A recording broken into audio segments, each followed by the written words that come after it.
Vi står her ved Shell Billund i dag, og det er lige en lille demo af, når vi skal have spændt en lejet trailer på.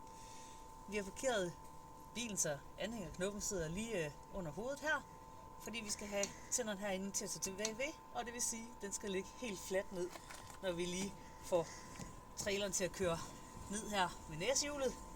Og så skal vi lige se et klik. Man kan måske lige have brug for at rokke en smule frem og tilbage, så man lige kan mærke, at den tager ved herinde på bilen. Så har vi en position. De to næste ting er, at vi skal have vores nødbremse sat fast. Det er vigtigt, at den ikke slæber hen ad vejen, da den så vil blive brudt her på vejeren.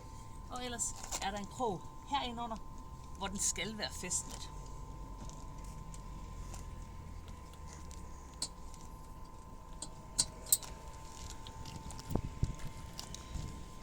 Det næste er vores lys.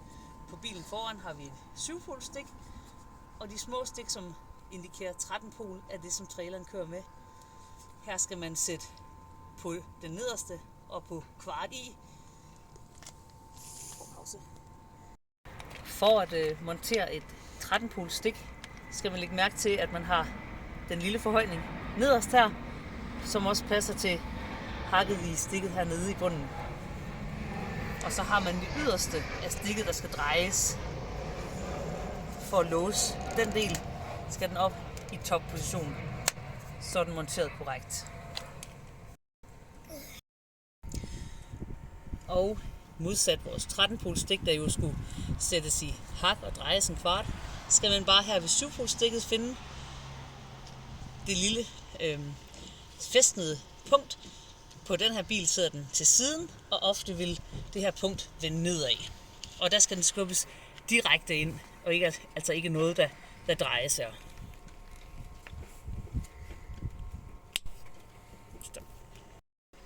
Vi har nu tilkoblet lyset på bil og trailer, uden at ledningen hænger mod jorden. Og det samme med nødbremsen, der kun skal aktiveres i det, der sker et uheld, så traileren ikke længere hænger på bilen. Så udløser det her nødbremsen på traileren. Her er også en sætning, der hedder husk at hæve næsehjulet. Og det betyder, at vi i første omgang kigger efter et hak på selve næsehjulet og fører den op på plads i det her hak. Og når den lige snart går imod her, så skal vi have fat i håndtaget, der låser selve benet her. Den skal så langt op, at der ikke kan ske rotation her indenunder.